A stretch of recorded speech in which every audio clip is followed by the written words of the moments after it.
ஒரு முறை திருமுருக கிருபானந்த வாரியார் அவர்கள் ஒரு திருமணத்தை தலைமை தாங்குவதற்காக சென்றிருந்தார். அப்பொழுது அங்க நடிகர் வேல் எம்.ஆர். ராதா அவர்களும் வந்திருந்தாங்க. இருவரும் ரொம்ப சுவாரஸ்யமா பேசி கொண்டிருக்கையிலேயே எம்.ஆர். ராதா அவர்கள், ஐயா, எனக்கு ரொம்ப நாளாக ஒரு சந்தேகம், அதை உங்ககிட்ட கேட்கலாமா அப்படின்னு சொல்லி கேட்டாங்க. தாராளமாக கேளுங்க ஐயா அப்படின்னு சொல்லி வாரியார் சுவாமிகள் வந்திருக்காங்க. நீங்கள் ரொம்ப தீவிர முருக பக்தர் தானே? முருகருக்கு 6 தலை இருக்குல்ல, நைட்டு எப்படி தூங்குவார்? தலையை கழட்டி வச்சுட்டு தூங்குவாரோ அப்படின்னு நக்கலாக கேட்டிருக்காரு. கிருபானந்த வாரியாருக்கு என்ன பண்ணுறதுன்னே தெரியலை.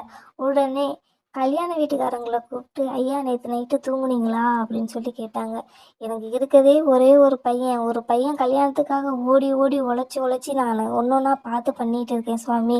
எப்படி நான் தூங்க முடியும்? நான் சரியாக தூங்கியே 1 வாரம் ஆச்சு அப்படின்னாராம் மாப்பிள்ளையோட அப்பா.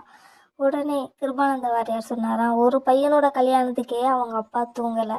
உலகம் முறா இருக்குது அவங்க பிள்ளைகளுக்கு. அவருக்கு எத்தனை பிரச்சனை இருக்கும், அத்தனை பிள்ளைகளோட பொறுப்புகளையும் அவர் பார்த்துக்கிட்டு இருக்காரு. அவர் எப்படிப்பா தூங்குவார் அப்படின்னாராம்.